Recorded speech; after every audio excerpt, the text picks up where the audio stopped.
നിങ്ങൾ റോബോട്ടിക്സിനെ കുറിച്ച് കേട്ടിട്ടുണ്ടോ? ഇപ്പോൾ നമ്മുടെ നാട്ടിൽ ഒരുപാട് ചർച്ച ചെയ്യുന്ന ഒരു വിഷയമാണ് ആർട്ടിഫിഷ്യൽ ഇൻ്റലിജൻസും റോബോട്ടിക്സും. എന്താണ് റോബോട്ടിക്സ്? എങ്ങനെയാണ് റോബോട്ടിക്സ് മേഖലയിലേക്ക് എത്തിപ്പെടാൻ സാധിക്കുക? അതിനെന്താണ് നമ്മൾ പഠിക്കേണ്ടത്?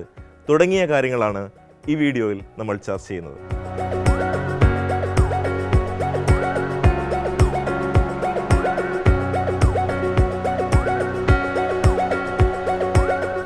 നമുക്കറിയാം, ആർട്ടിഫിഷ്യൽ ഇൻ്റലിജൻസും റോബോട്ടിക്സും തരംഗമായി മാറുന്ന ഒരു കാലഘട്ടത്തിലൂടെയാണ് ഇന്ന് ലോകം കടന്നുപോയിക്കൊണ്ടിരിക്കുന്നത്. മനുഷ്യൻ്റെ പ്രവർത്തനങ്ങൾക്ക് പകരമായി അല്ലെങ്കിൽ അവൻ്റെ പ്രവൃത്തി ഭാരം കുറയ്ക്കാൻ റോബോട്ടുകൾ ഏറെ സഹായകരമാണ്. മനുഷ്യൻ ചെയ്യുന്ന അതേ പ്രവൃത്തികൾ തന്നെ റോബോട്ടുകളുടെ സഹായത്തോടുകൂടി ചെയ്യാനുള്ള സാധ്യതയാണ് തുറന്നിടുന്നത്. എഞ്ചിനീയറിങ്ങിൻ്റെയും സാങ്കേതിക വിദ്യയുടെയും സങ്കലനമാണ് റോബോട്ടിക്സ് എന്ന് പറയുന്നത്. മനുഷ്യൻ പരമ്പരാഗതമായി ചെയ്യുന്ന ജോലികൾ ചെയ്യുന്നതിന് യന്ത്രങ്ങളെ, റോബോട്ടുകളെ എങ്ങനെ ഉപയോഗിക്കണമെന്നതാണ് റോബോട്ടിക്സ് എന്ന ശാസ്ത്ര സാങ്കേതിക ശാഖയുടെ മുഖ്യ കർമ്മം എന്ന് പറയുന്നത്. ഒരു വ്യക്തിയുടെയും സഹായമില്ലാതെ ചുമതലകൾ ചെയ്യുന്ന യന്ത്രമാണ് റോബോട്ട് അഥവാ യന്ത്രമനുഷ്യൻ. റോബോട്ടുകൾക്ക് മനുഷ്യരെ പോലെ ആകൃതിയുണ്ടെന്നും അതിനാലത് മറ്റൊരു മനുഷ്യനാണെന്നും പലരും തെറ്റിദ്ധരിക്കാറുണ്ട്.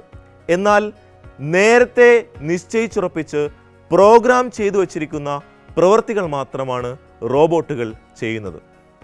കുറഞ്ഞ ചിലവിൽ കൂടുതൽ ഉൽപാദനക്ഷമതയും കാര്യക്ഷമതയും നൽകാൻ കഴിയുമെന്നതിനാലും ഒരു സ്ഥാപനത്തിൻ്റെ വ്യത്യസ്ത റോളുകളിൽ പ്രവർത്തിക്കാൻ സാധിക്കുമെന്നതിനാലും വ്യവസായങ്ങളിൽ ഇതിനകം തന്നെ റോബോട്ടിക്സിൻ്റെ സാധ്യതകൾ ധാരാളമായി ഉപയോഗിച്ചു വരുന്നുണ്ട്. എന്തിനധികം പൗരത്വം നേടിയ റോബോട്ടുകൾ പോലും ലോകത്തുള്ളതായി നമുക്ക് കാണാൻ വേണ്ടി സാധിക്കും. ഫിസിക്സ്, കെമിസ്ട്രി, മാത്തമാറ്റിക്സ് വിഷയങ്ങൾ പഠിച്ച് +2 വിജയിച്ചവർക്ക് ഡിഗ്രി തലത്തിൽ തന്നെ റോബോട്ടിക്സ് പഠിക്കാൻ അവസരമുണ്ട്. Mechanical, electrical, electronics, computer science പഠിച്ചവർക്ക് ബിരുദാനന്തര ബിരുദത്തിന് റോബോട്ടിക്സ് സ്പെഷ്യലൈസേഷനായി കോഴ്സ് പൂർത്തിയാക്കാവുന്നതാണ്. ഇനി ഒരു റോബോട്ട് ഉണ്ടാക്കണമെങ്കിൽ ഇലക്ട്രോണിക്സ്, കമ്പ്യൂട്ടർ സയൻസ്, മെക്കാനിക്കൽ എഞ്ചിനീയർമാർ വേണം.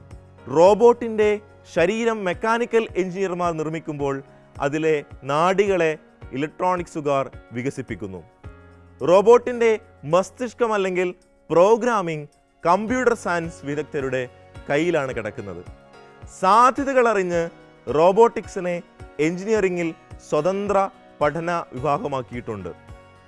എവിടെയെല്ലാമാണ് നമുക്ക് റോബോട്ടിക്സ് പഠിക്കാൻ വേണ്ടി സാധിക്കുക?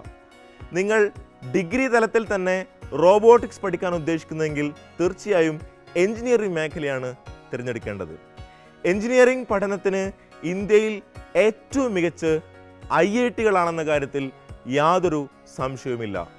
അതിൽ തന്നെ റാങ്കിങ്ങിൽ മുൻപിൽ നിൽക്കുന്ന IIT കാൺപൂർ, അടിസ്ഥാന സൗകര്യങ്ങളിൽ മികച്ചു നിൽക്കുന്ന IIT മുംബൈ, അധ്യാപന മികവിന് പേരുകേട്ട IIT മദ്രാസ്, പ്ലേസ്മെൻറ്റിൽ റെക്കോർഡ് നേടിയ IIT ഡൽഹി, സുന്ദർ പിച്ചയെ ലോകത്തിന് സമ്മാനിച്ച IIT ഖരഗ്പൂർ, നൂതന സാങ്കേതിക വിദ്യകൾ കൈകാര്യം ചെയ്യുന്ന IIT അലഹബാദ് തുടങ്ങിയിടങ്ങളിൽ എല്ലാം റോബോട്ടിക് സ്പെഷ്യലൈസേഷൻ ഉള്ളതായി കാണാൻ വേണ്ടി സാധിക്കും. ഇതിൽ BTech പ്രോഗ്രാമുകളും അതുപോലെ തന്നെ MTech പ്രോഗ്രാമുകളും ലഭ്യമാണ്.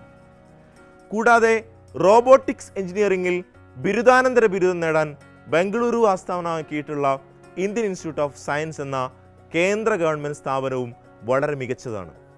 യൂണിവേഴ്സിറ്റി ഓഫ് ഹൈദരാബാദിലെ MTech in artificial intelligence and robotics കോഴ്സും Hindustan institute of technology and സയൻസിലെ MTech in automation and robotics കോഴ്സും വളരെയേറെ പേരുകേട്ടതാണ്. മനുഷ്യരാവശ്യമുള്ള മേഖലകളിൽ അനുയോജ്യമായ റോബോട്ടുകളെ നിർമ്മിക്കുകയാണ് റോബോട്ടിക്സ് എഞ്ചിനീയർമാർ ചെയ്യുന്നത്. പ്രതിരോധ മേഖല, കാർഷിക മേഖല, ആരോഗ്യരംഗം തുടങ്ങി വീട്ടുജോലി അടക്കമുള്ള മേഖലകളിൽ ഇനി റോബോട്ടുകളുടെ കാലമാണ്. അതിനാൽ തന്നെ ആർട്ടിഫിഷ്യൽ ഇൻ്റലിജൻസ് അടക്കമുള്ള നൂതന സാങ്കേതിക വിദ്യകൾക്കൊപ്പം റോബോട്ടിക്സും തരുന്ന കരിയർ മേഖല അനന്തമാണ്. കൂടാതെ ISRO, DRDO, ബെൽ അടക്കമുള്ള പൊതുമേഖലാ സ്വകാര്യ സ്ഥാപനങ്ങളും സ്റ്റാർട്ടപ്പ് സംരംഭങ്ങളും റോബോട്ടിക്സിൽ വിദഗ്ധരെ തേടിയെത്തുന്നുണ്ട്.